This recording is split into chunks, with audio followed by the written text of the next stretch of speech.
జనసేన నాయకుడు Pothina Mahesh press meet చూసిన తర్వాత అంతా బాగానే అనిపించింది. సరే, తనకి టికెట్ రాలేదు, ఆ బాధ ఉంటుంది, ఆ ఆవేదన ఉంటుంది, ఇన్నాళ్ళు పార్టీ గురించి కష్టపడ్డాడు అనేది అందరికీ ఉంది. నిన్న మొన్నటి వరకు కూడా జన సైనికులు అందరూ కూడా మన పోతిన మహేష్కి ఎంతో కొంత మద్దతుగానే నిలబడ్డారు. సరే, పార్టీ కోసం కష్టపడ్డాడు ఆ వ్యక్తి అని చెప్పేసి. కానీ చివరికి ఆయన ఈరోజు ప్రెస్ మీట్ పెట్టి తను చెప్పాల్సిందంతా చెప్పి చివరిలో ఒక డైలాగ్ కొట్టాడు. అదే పవన్ కళ్యాణ్ గారి భార్య గురించి. ఒకసారి ఆయన మాటల్లోనే ఆయన ఏం మాట్లాడాడు, ఎందుకు మాట్లాడాడు ఒకసారి వినిపిస్తాను చూడండి. పిఠాపురంలో మీ సొంత ఇల్లు గృహప్రవేశం చేస్తున్నారు కదా, అక్కడికి మీరు అన్న నిజనవ గారితో రావాలి, గృహప్రవేశం చెయ్యాలి.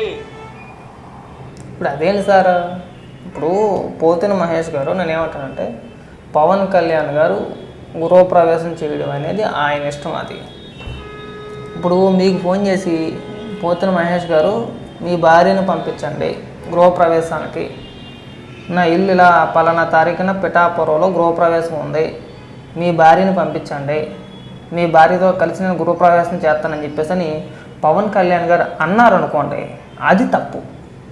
అప్పుడు మీరు ప్రెస్ మీట్ పెట్టి అయ్యా మీ భార్య గారు ఉన్నారు కదా, ఆవిడతో కలిసి గృహప్రవేశం చేయండి అంటే తప్పులేదు. అది రాజకీయాలకు సంబంధం లేని ఒక మహిళ, రాజకీయాల గురించి ఎప్పుడూ మాట్లాడిన ఒక మహిళ, అసలు రాజకీయాలు ఏంటో కూడా తెలియదు ఆవిడకి, ఆంధ్రప్రదేశ్ రాష్ట్ర రాజకీయాల గురించి అసలు తెలియదు. ఆవిడ ప్రస్తావన ఎందుకు వచ్చిందో మాకు అర్థం కావట్లా. అంటే మీ ఉద్దేశం ఒకటై ఉండొచ్చు, ఏంటంటే ఇప్పుడు ఎవరైతే వైసీపీ నాయకులు మాట్లాడుతున్నారో పవన్ కళ్యాణ్ గారు మూడో భార్యను కూడా వదిలేశారు అని చెప్పి ఎవరైతే మాట్లాడుతున్నారో వాళ్ళకు మీరు మద్దతుగా, ఇది మీకేదో అన్నీ తెలిసినట్టు ఇక్కడ మీరు చెప్పినట్టుగా అనిపిస్తుంది. ఈ అతివారాలు అతి మాటలు మాట్లాడితేనే మీ పైన ఉన్న కొంచెం సానుభూతి కూడా పోయిద్ది. ఆల్రెడీ పోయింది, పోగొట్టేసుకున్నారు. సరే, స్టార్టింగ్లో మాట్లాడుతుంటే సర్లేరు ఇన్నాళ్ళు పార్టీ కోసం కష్టపడ్డాడు, టికెట్ రాలేదు, ఆ ఆవేదన ఆ బాధ ఖచ్చితంగా ఉంటుంది, లేకుండా ఉండదు. ఆ బాధలో మాట్లాడుతున్నారులే అని చెప్పని అనుకుంటే మీరు లాస్ట్లో పెంట చేసుకొని కంపు చేసుకున్నారు. మనం ఇలా ఇంట్లో ఆడవాళ్ళ గురించి మాట్లాడకూడదు కదా.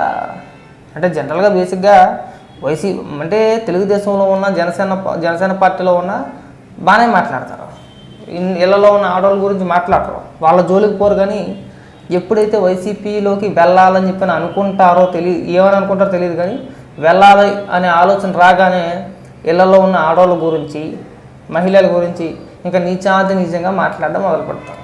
అందులో మీరు కూడా జాయిన్ అయ్యారు. ఇప్పుడు మీకు వచ్చిన నష్టం ఏంటి? సరే, మీ రాజకీయ భవిష్యత్తు గురించి మీరు పడిన కష్టం గురించి చెప్పుకుంటే తప్పలేదు, కానీ మీరు లాస్ట్లో మాట్లాడిన మాటలు ఏవైతే ఉన్నాయో మేము వర్ణించలేము అన్నమాట. దాన్ని మీకున్న పేరు పక్కన పెట్టేసేయి. సోషల్ మీడియాలో ఇప్పుడు నేను ఏదైతే అన్నానో నీ పిల్లాన్ని పిలవలేదు కదా గృహప్రవేశానికి, ఆయన ఇష్టం, అది ఆయన ఇల్లు, ఆయన నచ్చినట్టు గృహప్రవేశం చేసుకుంటాడు, అది నీకు సంబంధం లేని విషయం. కొన్ని ఆ గృహప్రవేశానికి నీ రాజకీయ భవిష్యత్తుకి ఏదైనా సంబంధం ఉందా అంటే అది కూడా లేదు. నిన్న మొన్నటిదాకా పవన్ కళ్యాణ్ గారు నాకు టికెట్ ఇవ్వాలి, నేను జనసేన పార్టీ జెండా వదలను, ఒకవేళ వేరే జెండా ఏమైనా పట్టుకుంటే కనుక కొబ్బరి బొండాలు నరికే కత్తితో వచ్చి ఎవడైనా సరే నా చేయి నరికేయచ్చు అని చెప్పి మాట్లాడిన మనం ఈరోజు సడన్గా పెద్ద ఉపన్యాసాలు ఎందుకు మాట్లాడుతున్నారో, అసలు రాజకీయ పార్టీ ఎందుకు పెట్టారని మాట్లాడుతున్నారు. ఈ బుద్ధి ఏదో తెలుగుదేశం, జనసేన, బీజేపీ పొత్తు ప్రకటించగానే ఇవే మాటలు మీరు మాట్లాడుంటే కనుక సరే, పొత్తు మనోడికి ఇష్టం లేదులే, పక్క వెళ్ళిపోవాలనుకున్నాడు, అప్పుడు ఓకే. ఎనమోనాటి దాకా మనం బంద్ చేసాము, నాకే టికెట్ వచ్చింది, నేను పవన్ కళ్యాణ్ గారితో మాట్లాడుతున్నాను, పవన్ కళ్యాణ్ గారు నాకు హామీ ఇచ్చారని చెప్పి మాట్లాడాము. ఇవాళ సడన్గా మనకి శుద్ధపోసం మాట అన్నమాట. 2019లో నీకు టికెట్ ఎత్తానికి పవన్ కళ్యాణ్ గారు ఏం చేశారనేది అందరికీ తెలిసిందే. మనకు వచ్చిన ఓట్లు అయినప్పుడు మనం చేసింది ఏంటప్పుడు, కనీసం మనం ఆ సోయిలో ఉండి మాట్లాడినా కానీ బాగుండేది. అటు ఇటు కాకుండా సోయి లేకుండా మాట్లాడితే ఇలాగే 10 మంది చేత కూడా నానా రకాలుగా బూతులు తిట్టించుకోవాల్సిన పరిస్థితి వచ్చింది. ఇంకెళ్లలో ఉన్న ఆడవాళ్ళ గురించి దయచేసి మాట్లాడమాకండి, అక్కడితో కట్టిపెట్టేయండి.